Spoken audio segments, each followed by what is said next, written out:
have to have an exit strategy to where that, hey, I've made this money, I'm putting it over here. So at the end of this travel, at the end of this road, you're going to come out of this with enough money to do certain things that you've always wanted to do, and it's going to happen pretty quickly. It did for me. Arbitrage for me, I started out with one.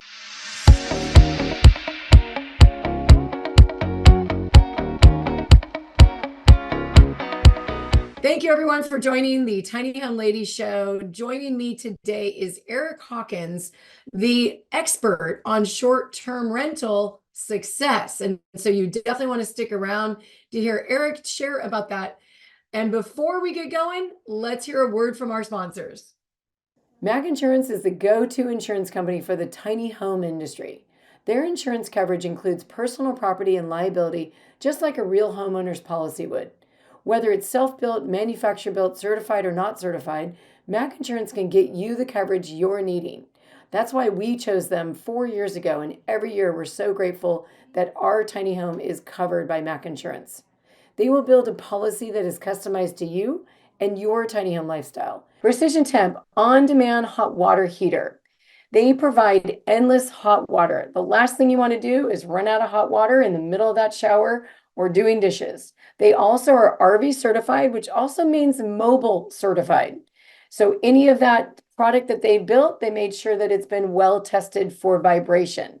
And there's also no pilot light. So that means it's super energy efficient and the installation is easy. They also offer $75 off for their RV 550 and $250 off for their Twin Temp. Water Plantier is a wonderful modular scalable wastewater treatment and recovery system that gives you the chance to put your wastewater treatment system anywhere. There's no infrastructure required. It stands alone on its own self, and it starts out at $9,000 to $25,000, which is a small price compared to many septic systems. So Eric, tell me a little bit about the journey that you went on to become this short-term rental success superstar and coach, superstar to yourself, to your family, and also now coach for other people. It's an interesting story, and sometimes when I look back at it, I'm like, wow, that was crazy. Look at the rise, and man, that was just crazy. So my wife and I, 3 children, we live in about a 3,000 square foot home. We're working our butts off every day. I'm in HVAC, my wife's a beautician, and our schedules were one that we were like 2 ships passing in the night. And it was a constant working, paying bills, doing things like normal American families do. I just didn't feel like I was getting ahead.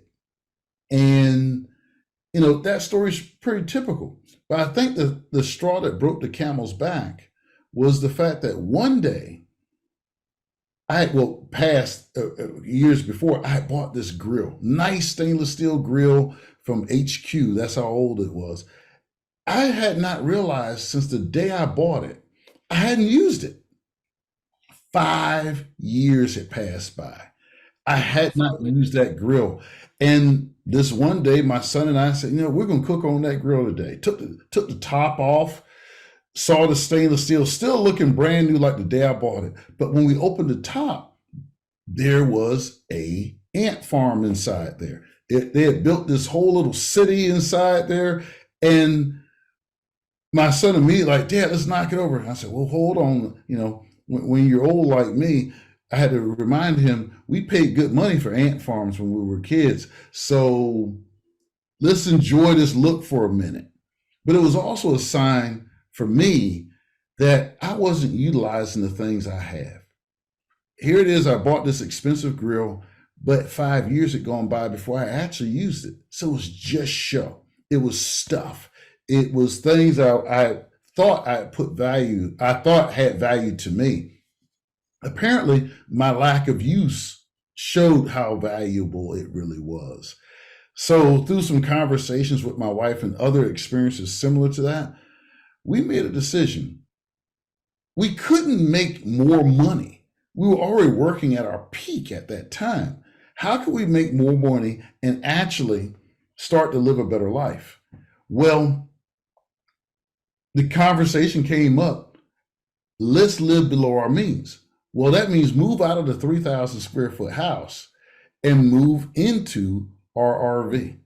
So I wound up buying another one, but we moved out of our home, rented it out, and just regular rental, not Airbnb. Airbnb was around, but it wasn't available in my mind.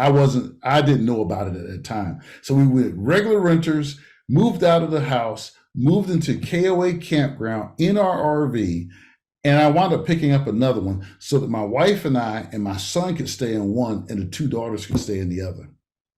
That's nice of you to offer all the kiddos some space. Some families do all live together, but it can be a little tight.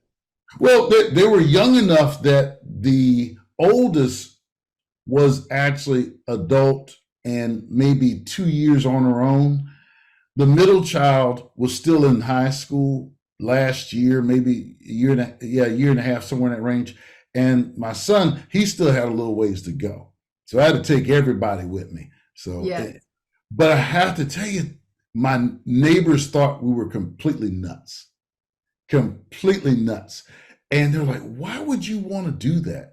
And I'm trying to explain it in my way, but I think I like my wife's explanation better. She goes, do you have stuff or does stuff have you? True. So true. Which owns, who owns you? I always say, I don't own the house owns me, right? The house needs a new roof. The house needs a new this or the house. Yes. Right. That's right. You understand it. So we decided to move into that KOA campground. And I have to tell you, it was the greatest experience of our lives. We actually got rid of stuff.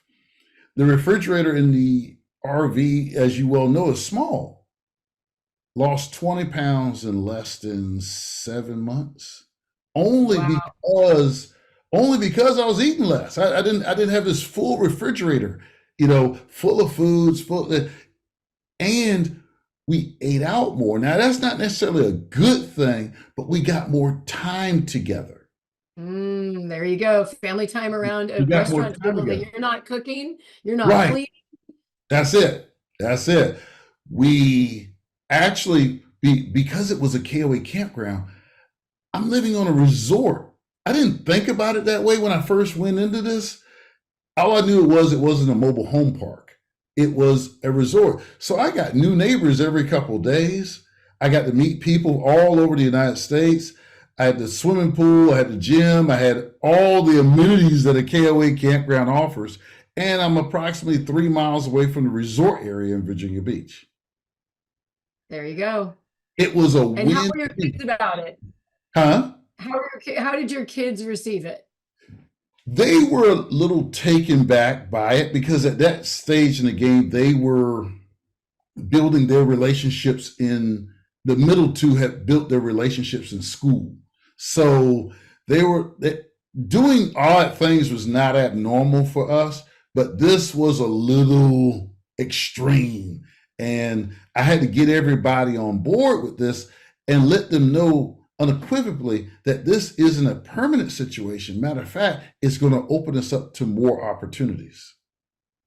Right. And so from that experience, one of the things that I know later on in this conversation, we're going to talk more about your coaching and what you offer, but I feel like there's a really important bridge moment. So there you are, in the RV and your house is rented to a renter, like not a short term. That's right. What was the bridge to short term? How did that come about? Well, the middle child is always the middle child. So the middle child graduates from high school. There's a promise I made to all the children that when you graduate high school, I'm paying for all expenses paid for you to travel to the United States. Because my wife and I have always loved traveling, so on and so forth. We never really got enough of it, okay? So we want the kids to travel. So we gave her the ability, we gave the oldest one the same thing, but she didn't really do it the same way. This one went all out. Oh my God, a typical middle child. So I gave her a budget and she felt like she couldn't travel as far as she wanted with the budget I gave her. So she's very resourceful. she found Airbnb, which in 2015, 16, somewhere in that range, I think it's 2015, it was a couch surfing platform. Totally. Yep. Sleep on couches, one couch to another couch to another couch. Now, imagine how a dad feels about his daughter sleeping on strange couches all over the United States. Well, she made a very valid argument and actually convinced me that it was safe to do and it was okay for her to do it. This girl has gone cross country at least 5 times by herself, back and forth, back and forth. I think she's covered everything but the Dakotas, Washington State. I think those are the only states she hasn't covered. Yeah. It is in Maine. That's what it is, Maine. And, where it's cold, she ain't going. But it is an amazing thing. So during this process, one of her crossings of the country, she's supposed to be heading to California from Virginia. Somehow, some way, there was a wind or a tailwind or a tornado that made her land in New Orleans during Mardi Gras. Funny how that happened, right? We still don't have an explanation of how do you wind up in New Orleans as you were trying to head to California. But because it's a big party, Mom and Dad. That's right. That's right. Long story short, this is how it happened. Rooms that night were $400 a night. Now, this is back in 2016. And she's like, Dad, I need a place to stay. And, the hotels are all booked up. So we broke out Airbnb. This lady had taken her master bedroom closet, which is a huge walk-in closet, walled off the door from her room to the closet, opened another door on the other side that led to the living room. So she could literally come in, go to this, what was a closet, which was a twin size bed, television, everything, but for all intents and purposes, this was this young lady's master bedroom closet. I paid her $150 a night for my daughter to stay there. And it was literally, and I mean this seriously, crawling distance from Bourbon Street. Right. Yeah, a keyword, crawling distance. And from there I got this idea, what if I put a whole house on Airbnb?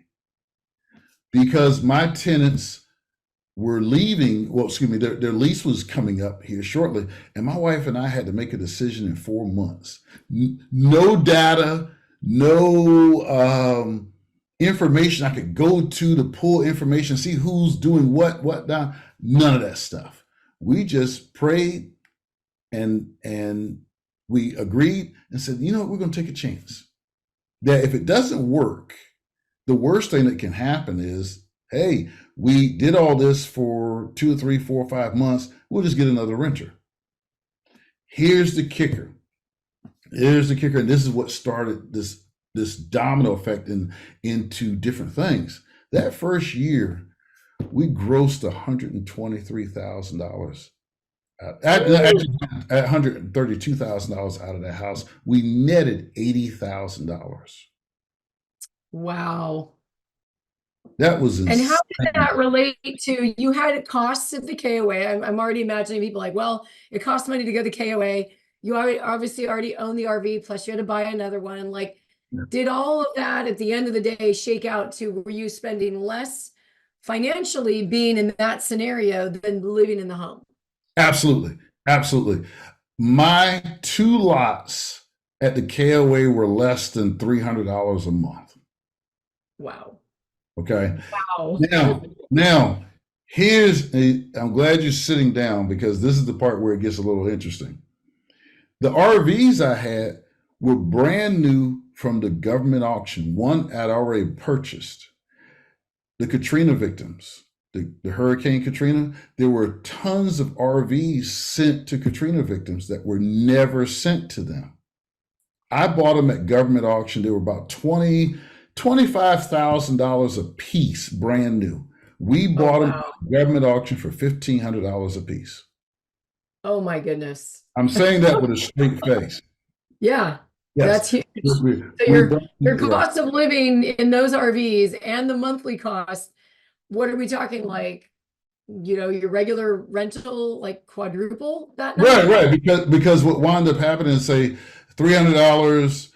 I had no light bill at the time. KOA didn't have meters at every lot, so I had no light bill. I had no water bill, so I was basically coming out $300 a month.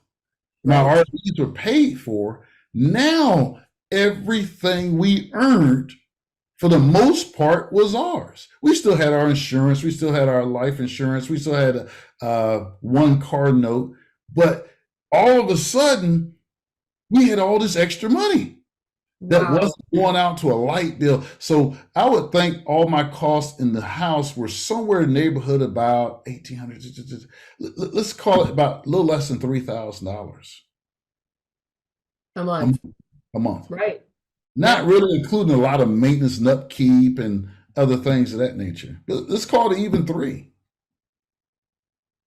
And now I'm at 3,000 versus 300. Isn't that crazy? That's amazing. So then give me the little sketch. I love your story because I know about it, Uh, about the moment when you rented your own RV underneath and like yes, you basically got challenged by your wife. yes. So we had gotten to a point that after we rented the first house, our first house out, we earned enough money to buy another house up in the mountains in Wintergreen. So we bought a home up in the resort area. That house gave us the money for this house as a down payment in that resort area. But my wife and I were laughing one evening, going, you know, you think you're pretty hot, don't you? I said, well, yeah, I think I can do a lot of stuff. She goes, and I said, I think I can rent this RV out that we're living in. And she goes, yeah, right. Okay. I started typing, I started doing stuff. I put it on Airbnb, not really expecting a whole lot. I just did it just because she and I were talking about it. It was 48 hours later, I started getting bookings. And my wife is like, okay, smarty pants, where are we going to live? I was, I was, oh my gosh. I was like, whoa, okay. Now I had to rethink something. I went down to an apartment complex in Virginia Beach and I negotiated not much, but a little bit of a price decrease. And I lived in downtown Virginia Beach in the city, and the RV that we were renting out on Airbnb was paying for my apartment and giving us a Wow, little it's like bit. house hopping. Yeah, house hopping. And see, that's how my wife and I became somewhat of the older people being digital nomads, because we were actually starting to travel amongst our other properties and just moving around, because when the property wasn't rented, we'll go stay in there for a couple of days and then go to our house up in the mountains and hang out there for a couple of days. And And I'm every assuming that she's no longer doing hair cutting at this point. no, at this stage in the game, she's like, she started working part-time at Lowe's, and her schedule is so free that I go in, hey, I'll call in and say, hey, I'm coming in this week. And she'll ask me, what are we doing? Well, so on and so forth. And her schedule was just so free that she was able to make those concessions. Let's hear a word from our sponsors. New Earth Development is a regenerative development company that builds self-sustaining, zero-waste, net positive energy, carbon sequestering, eco homes and communities. There's so many people out there that want to develop community, but they need the capital and the know-how, how to develop pro formas, how to attract investors. And New Earth Development and its masterclass is a wonderful partnership. Prefab Innovations, modular homes for California. These modular homes are built in a factory, beautiful, high quality, built with SIP panels to meet that California building code. Also to meet Title 24. There is over 16 models starting at the 288 square feet with prices starting at $79,900. They also offer turnkey services that provide not only the build of the home, but also the development of the property. Typically, development costs anywhere from $20,000 to $30,000 for an accessory dwelling unit. Go Tiny Academy, your guide to a successful tiny home journey.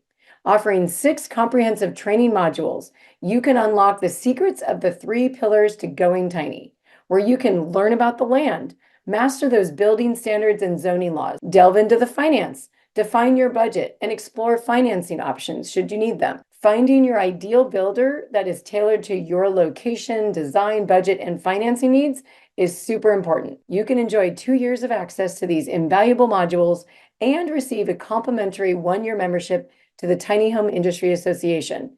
Transform your dreams into reality and sign up at the Go Tiny Academy. So I have my own little story about us house hopping, but ours was more of tiny home to camper hopping. We were in San Diego and we were in a place in El Cajon. We were under the radar, so we didn't get any legal permits where, it's super important to share that when you're in a KOA in an RV, that's legal. If you're in an RV park with the tiny home that's allowed, that's also legal. In this scenario, we were in someone's side yard in El Cajon, and I went and asked the owner, I'm like, hey, we're about to leave for a month. Is it possible for us to put this home up on Airbnb and rent it out for term? He said yes. And I knew there would always be a chance that if someone found out and we weren't allowed, like, well, guess what? We'd be flexible enough to turn off Airbnb or even, have to leave. Because we know that once you expose yourself on RV or Airbnb, anyone can go there. Elected officials or, planners or you name it could also go there. Do they hang out there? No. They're spending their time doing that. So we put it up. Like you, I wasn't sure. I paid $700 to deck it out with the right kind of dishes and the, utensils and all the double sheets and towels, because when we were gone, if we had booked anything, we had to have someone we relied on to do the turnover, right? The cleaning. That's right. Found a woman around the corner because we went on a dog walk. We met, her sister, and that worked out great. We paid her about $20 more, and she was absolutely reliable. That is a very key one. Key thing. We're about to talk to. Right. And so we ended up leaving, and it got booked the entire month. Maybe there was a couple days during the week, it wasn't, but it was so exciting. The $700 I spent, I had like Ross and Marshalls and all that, immediately got paid back within the first week, which was so exciting. Don't you love that? Don't you love that? That was so great. And then we came back, and then we had a situation where every weekend we turned it off during the week and we lived in it, and we would move out into our camper and then move back for the week. We only did that for about a month and a half, and we're like, we're tired. We can no longer do this. But we experienced, the kind of come and go. We were in San Diego. We wanted to go experience the local area, and in a camper and in this, beach environment and all that, it was no problem. We loved it. But we didn't do that, on and on and on, because that's a little bit crazy. And then we did have another time, we had another month that we were leaving and we rented it out. So that was our really opening experience into short-term rental, but we hadn't yet met you, fast forward to now we're here in the park, and you and I connected during a tiny house conference, a global tiny house conference. Yes, we did. You had said something. What were you interested in doing at the time? I was interested in speaking, actually getting on stage and talking, because I've had so many people come up to me and ask me, how did you do it? How, what was the framework? What was basically, what was your story? Because when they saw that I had 19 Airbnb listings, it became, see, on Airbnb, you can see how many listings someone has. And they were like, oh my God. And they'll message me through the Airbnb app, do you teach this? And so on. So, but you helped me put this together, because this was actually something in my head. I just hadn't put it all together yet, Well, and it was something that I had already done with the Go Tiny Academy, nothing related to short-term rental, because at that point I had only had that one experience. Then I rented my parents' master bedroom out during a winter, so we got that level. So I did eventually get Superhouse. But when you and I connected, I realized, like, you know what? Maybe I can help him, and then he can help me, and that's pretty much been our relationship. That's what's been. I would say whatever 5 months that we've been, back and forth. Even a story where I ended up going and doing something that was not recommended, which was jumping into channel manager. But that's for another. Let's go ahead of ourselves. So tell us a little bit more about your framework that you really help guide people through, because I think a framework really helps people understand. We've got a lot of people out there that really love this idea of short-term rental, but Mhm. how to get into it. Like some people may own a home, they Yes. may own an RV or a tiny Mhm. home, or they may want to do anything of the sort, but they don't quite know the strategy of how to get into it. I always start with, and forgive me if I sound old right now, but I was taught to read a road map. And whenever I'm going someplace, I will open up the book. And the very first thing you do when you open up a road map is first identify where you're at and then identify where you're going. Once Well, you it's like realize Google. If Google asks you this, what is your location and where are you that's going? it. That's it. That's it. And it's still done today. People just don't pay attention to it the same way. It was more in your face because it was an actual step you had to do. Google's doing it for you. But the rules are still the same. Identify where you're at to determine where you're going. Now, I'm going to use some acronyms right now, and I'm going to give you the definitions as I go along. Like STR is short term rental, AKA Airbnb. A homestay is when you're renting a room in your house and you live in the house. And that's two of them. And a midterm stay. Midterm stay is anything over 30 days. Okay. Now, it is rather interesting. So I always ask people, where are you at and where do you want to go? Because once you determine that, there's several different roads you can go on. Had I started the way I started because I use what I already have. I already had a house, which most people do. They have a house, they don't know how to get started. Well, we can start with your home. Had I had to do over again, I would do what we call, and this is another one, arbitrage, using someone else's house. And that's how I scaled so much so fast. And it was amazing. So the process I call, which so many people said, hey, Eric, you made these big leaps and bounds. So in this Airbnb space. So I decided to name it Leaps. Leaps, L for location, identify your location and things that about your location. E, the experience. This is one a lot of hosts miss. What experience you want your guest to have? What experience will your guest have in your location, in your unit? A, two things, accessibility and automation. P, policies, processes, and procedures.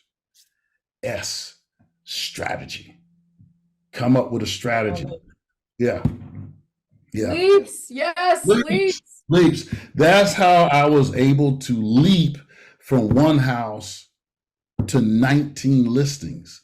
And that's before I wound up owning a tiny house hotel. So we'll get to that later. Right. Let's Yeah, go yeah, back yeah. for a moment. So after Yes, all the yes. success with your home, your personal home, buying another home in Virginia up in the snow area, Yeah. and 19 different bookings, what did you do with that? I bought a tiny house hotel.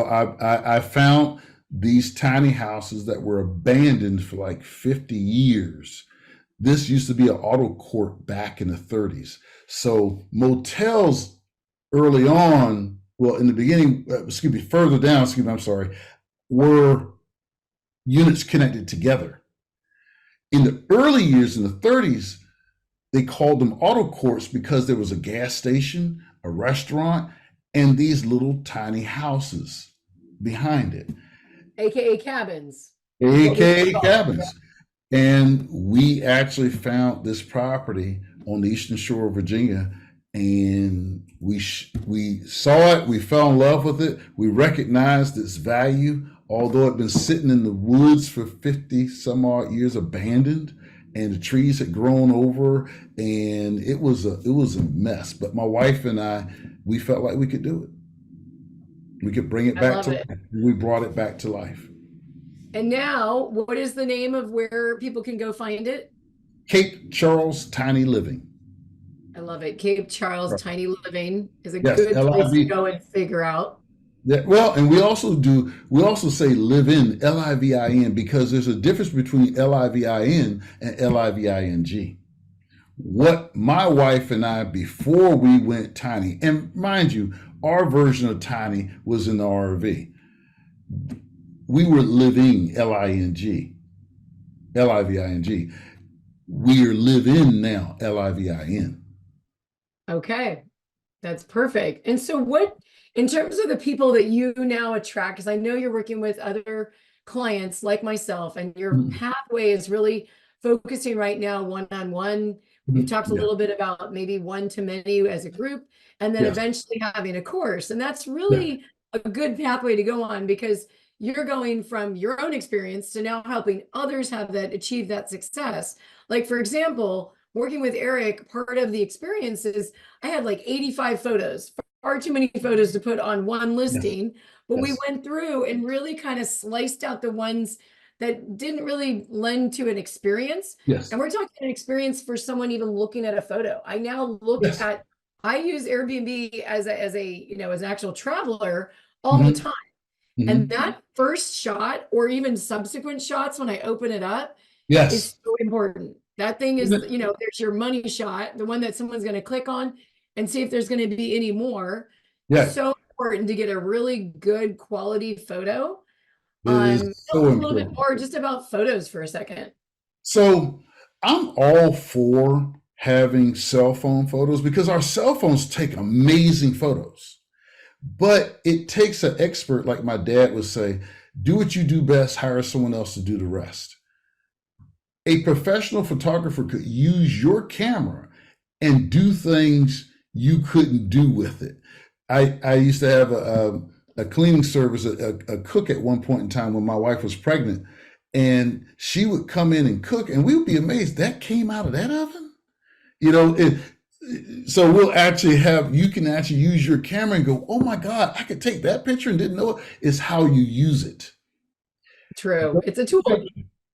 That's right. So what the first experience that you get with your unit on Airbnb is your photos. And everybody has a different strategy with this when it comes down to photos. Me, I like to have the photos tell a story of your experience. So in other words, here's the outside. Here's when you walk in the door. Here's to the left in this bedroom that leads to the bathroom, that leads to this living room, that leads to this backyard, that leads to this running stream in the backyard. So it takes you sort of not chronological order, but it takes you through an experience that you can possibly have. And I always try to make it so that the client can imagine themselves doing that. I love Whatever it. is in those photos. One of the challenges we've had here is location. We're in the Yes. winter time right now. This picture was taken right in the fall. Yes. But it's gotten pretty slow. It's pretty Mhm. much known to be slow. It's Mhm. right on a spring-fed lake, so we're expecting it to rise more as we get closer to spring, Mhm. and of course into summer. And so that, I might have a lower monthly rate or a nightly rate now, but Yes. then in spring and summer, I'm going to make up for that. So Mhm. watching seasonality, location is so key. What are some other things? I think one of the things you really educated me about is delegating, right? Yes. Delegating the thing that is not something that you love to do. I think early on I said, I'm going to probably clean it one or two times and I want to hand it over to someone. Even Amen. down to who you hire to clean the home is very important. It is because that's the other experience. I know me, I always gauge everything by my mom. My mom could rent a room in New York at the Taj Mahal, well, in the Taj Mahal, and she'll still pick that room apart. She could pay $1,000 a night, and she'll still pick that room apart, lift the sheets up, make sure there's a mattress cover, and do all those different things. So I base a lot of the processes and procedures around her. My wife isn't too far behind her. So it is one of those things that when it comes down to certain things, what are you good at? And who do you want to be? So my wife and I want to continue to travel. I didn't want her cleaning up the our Airbnbs and short-term rentals. I didn't want her doing that, particularly ones that were far away. So we literally had to make sure that we had people in place to clean and do things our way. And that freed us up to do other things, freed me up to work on strategy, freed her up to relax more and get more out of life. And I know people can get into the entire LEAPS framework with you as a client. So tell us a little bit more about how someone might engage with you. And I definitely want to talk before you, maybe two things. How they engage with you and the strategy, because I think strategy would be really important to share here. Yeah, absolutely. So people can get in contact with me through, I have a Calendly account now. And so now I can post a link to that. I wonder where you got that idea. I wonder where. You know, it is amazing the things that I pick up from you, because you are a wealth of knowledge. And I don't know if you knew this. As you're talking, sometimes I'm just jotting notes down like crazy. I don't know if you ever noticed that. But oh yeah, I see your. I think I see your pen going on the stuff. I'm just taking little notes. Me too. I have a notepad on my computer. I'm like, oh, time to talk to Eric.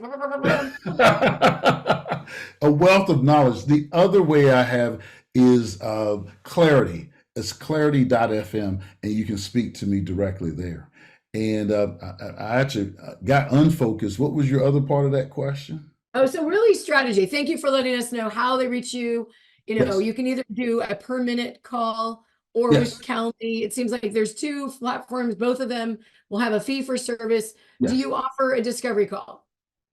I'm starting to. Matter of fact, I will offer a discovery call because I feel like a discovery call is needed, so I can tailor some things for the conversation to you versus filling you up with a bunch of stuff that doesn't relate to you.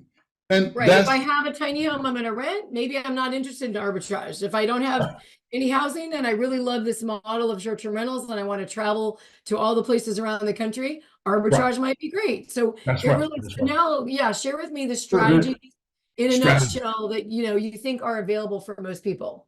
So for the person who doesn't have a home, they're renting an apartment, they're renting a townhouse, they're renting someone else's houses. Arbitrage is a great place to start because of the fact that you're renting someone else's house that they've given you permission by contract to lease it out on Airbnb, to rent it out on Airbnb. Now you have a home that, and I always suggest people do this in a business name, not your name. Your business is 100% responsible for the rent for this house. Your business getting business credit to buy all the furniture and knickknacks you need for the house. And now you have a temporary asset. It's not really an asset, but you have a cash cow, so to speak, if you do it correctly. This house will generate income for you so that you can live the life you want. But also, what I like to tell people, let arbitrage buy you your real estate, buy you the home that you want, buy you the land that you want, because that's what it did for me. That's one strategy for someone who doesn't own a home. They can use someone else's. Arbitrage isn't the end all tell all. It is, I always say it's the cash cow that gives, but there's going to be an end point.